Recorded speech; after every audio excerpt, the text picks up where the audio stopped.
Hi friends, ఇవాళ chicken biryani చేసుకుంటున్నాం. KG rice కడిగి గ్యాస్ మీద పెట్టి దాంట్లో పచ్చిమిర్చి, సాజీరా, ఆయిల్, సాల్ట్ వేసి పెట్టుకోవాలి. ముందుగా చికెన్ కడిగి పెట్టుకున్నాను కేజీ. అందులో కారం, సాల్ట్, రుచికి తగినంత, ధనియాల పౌడరు, గరం మసాలా, పసుపు, అల్లం వేసి బాగా మిక్స్ చేసుకోవాలి. ఆ తర్వాత పెరుగును పెద్ద ప్యాకెట్ తీసుకున్నాను. నేను 3 నిమ్మకాయలు ముందే పెట్టుకున్నాను రసం తీసుకొని. అవి కూడా వేసుకోవాలి. లవంగాలు, సాజీరా, చెక్క, యాలకులు, బగారా పువ్వు, స్టార్సు, బగారా ఆకు వేసి మిక్స్ చేసుకోవాలి. మంచిగా బాగా మిక్స్ చేసి పెట్టుకోవాలి.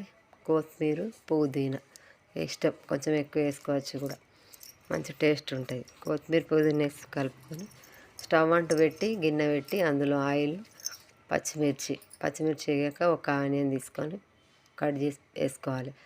కొంచెం పసుపు. ఇవి అయిన తర్వాత కలిపి పెట్టుకున్న చికెన్ ఇందులో వేయాలి. వేసి కొంచెం ఉడకనివ్వాలి, కొద్దిగా అంత లైట్గా.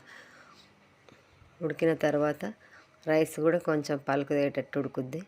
అంతలోపు మనం బౌల్ మూకుడు పెట్టి అందులో ఆయిల్ వేసుకొని ఉల్లిపాయలను ఎర్రగా వేపుకోవాలి.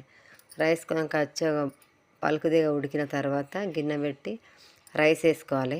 ఆ తర్వాత చికెను, మళ్ళా చికెన్ మీద రైసు, కొంచెం పుదీనా వేసుకోవచ్చు. మళ్ళీ చికెన్ మీద రైస్ మీద చికెన్, ఇట్లా 3 స్టెప్పులు వేసుకుంటామండి.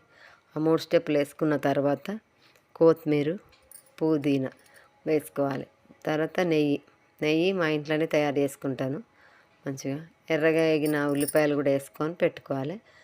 తర్వాత గిన్నె పెట్టి దాని మీద వాటర్ పెట్టి 1/2 అవర్ అయినాక దించి ఇట్లా సర్వ్ చేసుకుంటే మస్తు ఉంటుంది. మా ఛానల్ నచ్చిన వాళ్ళు షేర్ చేయండి, లైక్ చేయండి, సబ్స్క్రైబ్ చేసుకోండి. కింద గంట సింబల్ని క్లిక్ చేయండి.